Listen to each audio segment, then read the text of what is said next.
All right, Willard and Dibs continuing on Bosa Freakout Day. I mean, that's pretty much what the whole deal is. It is NFL Week 1. We're here. There's practice tomorrow. Nobody knows where Nick is.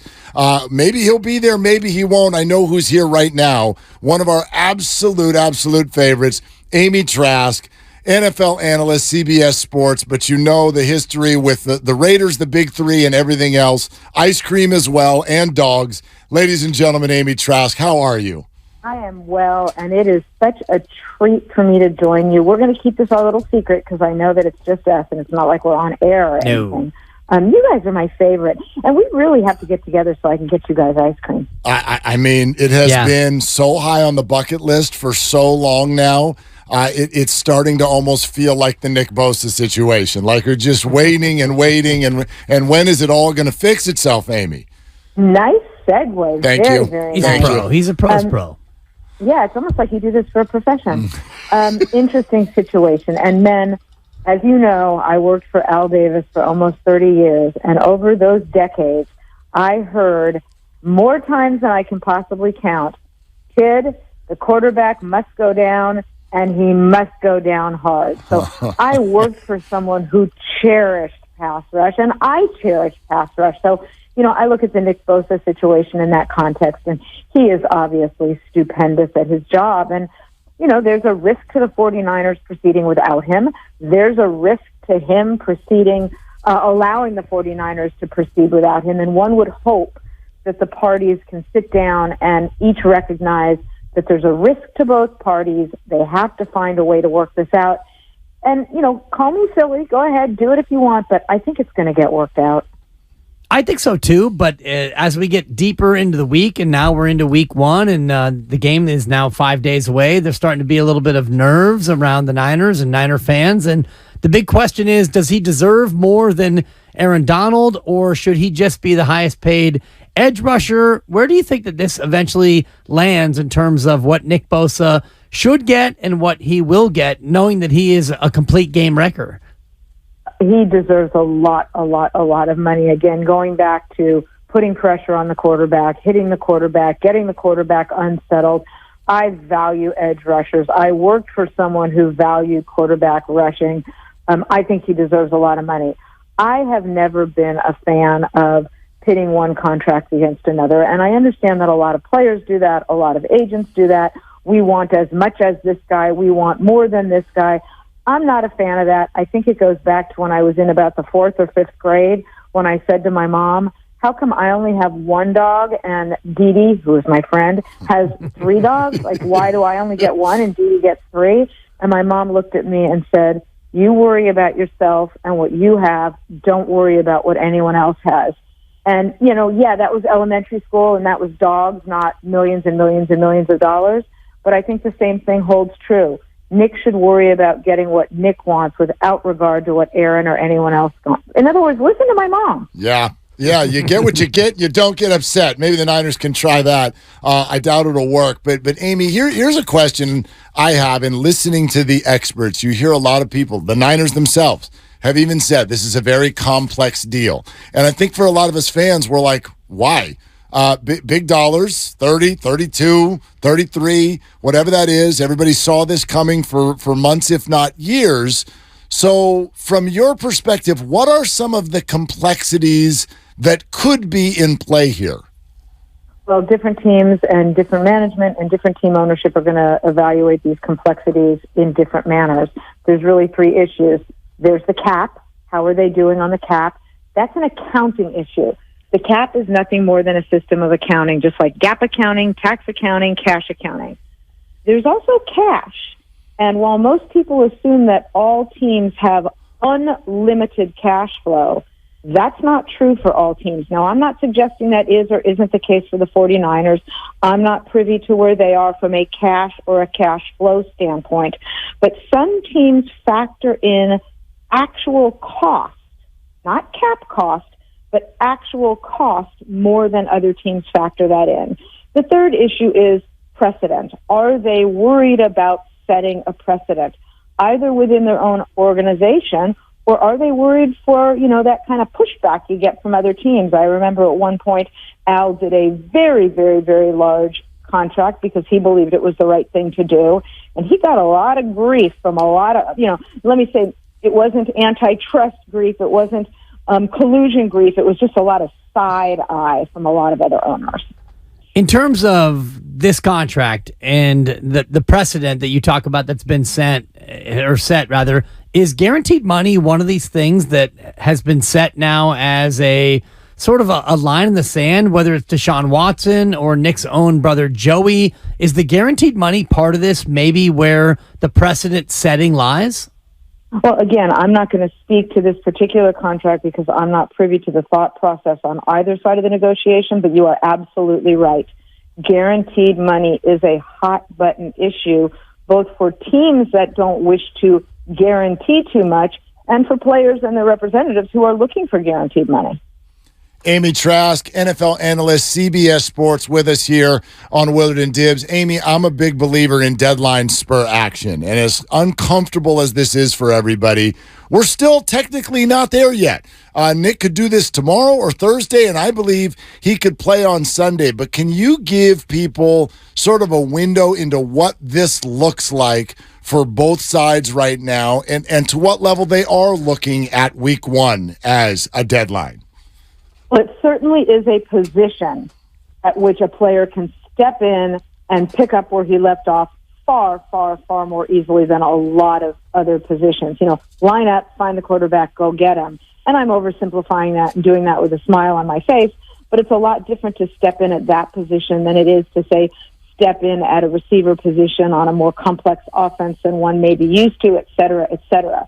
The issue is, though, what shape is he in? And while I imagine he is in very good shape, there's good shape and there's football shape. And one thing the team will have to make sure if they do get him in, right on the eve, so to speak, of game one, is he good to go with a minimal risk of injury? In other words, no more risk of injury than is normally the case.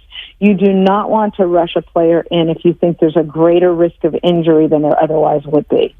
The approach of management in this one has been fascinating to me, Amy, because they have said from the start that they weren't going to fine him for missed practices or missed anything, and yet here we are getting into week one and he still isn't signed. How does the management team in general, decide about which way they want to approach it in terms of hard line or soft line? I loved their approach initially. I loved when they came out and said, we're not going to fine them. And I don't know if they said it or it was just reported that they said it. I don't remember how that news broke. But I loved it. I thought it sent the right message to the player and the right message to his representatives. Query whether something then occurred during the negotiation that may have them rethinking this or may have them regretting this. I don't know that that's the case. But I love the approach they took, which is, look, we've got to find a way to work this out, and penalizing you is not going to be the right way to do that. Amy, you said something earlier, and I agree with it, but I'd much rather hear you speak on why you said it rather than me speak on why I agree with it. You said you still have a hunch this is going to work out. Why do you feel that way? Well, I've been telling my husband for decades and decades and decades that I'm psychic. So can we go with that? Sure. Yeah, that works. My hunch is starting to wane a bit. But the minute this all started, I just simply thought they're going to find a way to get this done. You've got a guy like Nick Bosa on your team. He is just, the quintessential disruptor. You're a different team with him on the field. I'll go back to what we just talked about, which is the team, not looking to fine him, not looking to penalize him. It just struck me that the team wants to find a way to get this done, and I hope that's still the case. I don't know if something disrupted these negotiations, if something, took a bad turn, but I think part of the reason I'm predicting this, and it's more like, let's call it a spidey sense. How do you go into a season wanting to win it all, which the 49ers believe they're capable of doing? They believe they've got a window to do that, and not have this guy on the team on the field. How much does the pressure shift to the ownership as this goes, hour by hour and day by day, knowing that fans all want to see number 97, and they're not really as concerned with Jed York's savings account? By the way, when you said you wanted me to say it and you wanted me to go back over something, I really thought you were going to talk about my mom's advice about not worrying about how many dogs Judy had. Really good. Different teams, different structures and different responsibilities for management. But at the end of the day, ultimately, when you are the owner of a business, ultimate authority and ultimate responsibility rests with you. And I'm not simply talking to Jed or to the owners of the other 31 teams. Well, 30, because of course we know Green Bay is differently held. But, you can delegate responsibility. You can delegate authority. But as the owner of a business, you have the absolute right to take back that authority. So ultimate authority and ultimate responsibility rests with ownership. Jed has assembled a very, very, very good team of people running his team.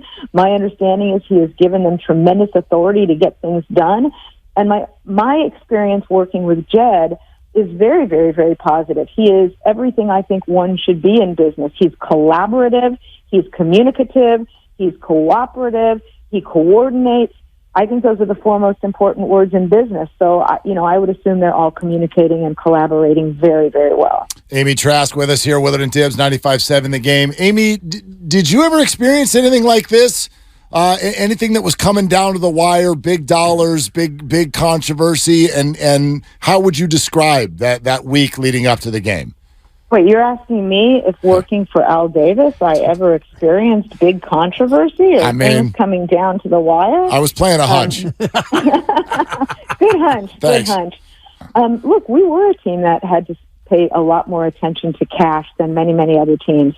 During my years in the league, and this certainly has changed over time, but during my years in the league, the gap between the highest revenue club and the lowest revenue club was over $250 million a year in revenues.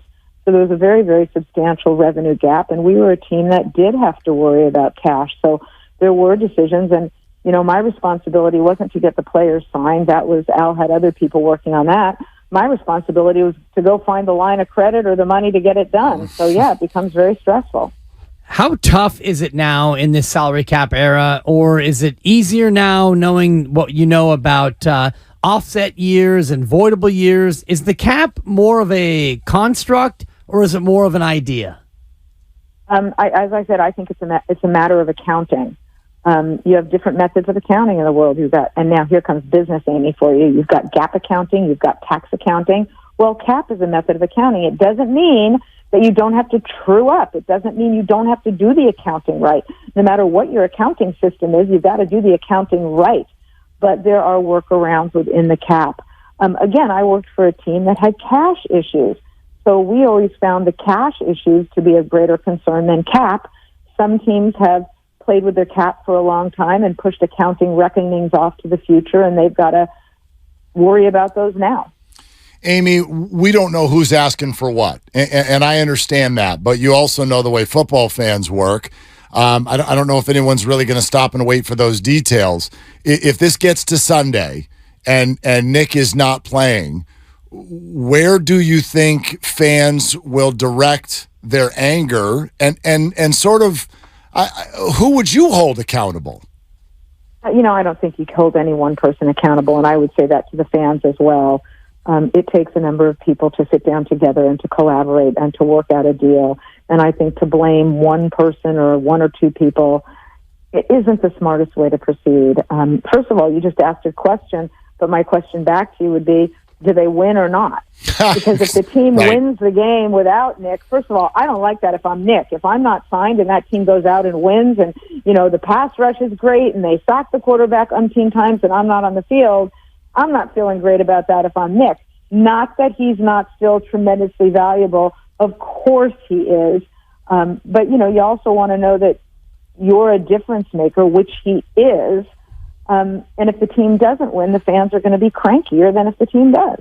It's a great answer, and it all leads up to the hardest question you're going to face in this interview, Amy, and I want you to think about this as long as you need to. If Nick Bosa was an ice cream flavor, what would he be?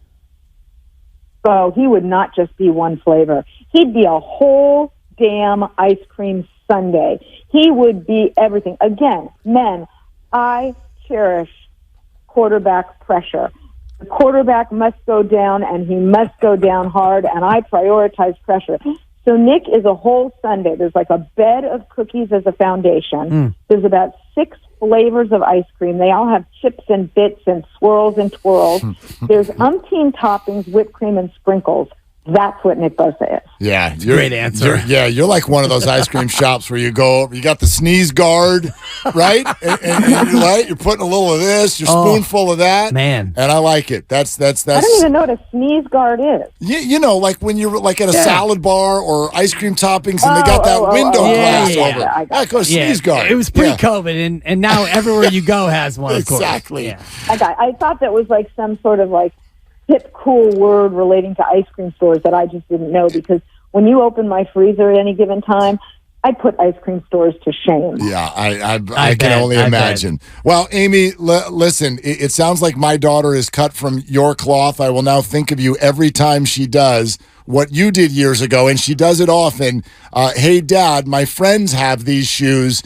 Now we need to go get these shoes. I'm going to put you in touch with her. That's with me. It was dogs and cats and then animals. So maybe go. Take your daughter out, go to a rescue facility, get her a couple of dogs and cats. Yeah, well, we did the dog. We got the dog, and I don't know if we've got room for another one, but I'll take it under advisement only because you said it. Yeah. And Dibs, I will start another swear job for your most recent edition. Oh, thank you, Amy. She's 12 months old, and she does not like when Daddy cusses, which is every 4 or 5 minutes. Well, I'm going to start another swear jar for you for this season. You're the best. Amy, thank you. Thanks for having me, man.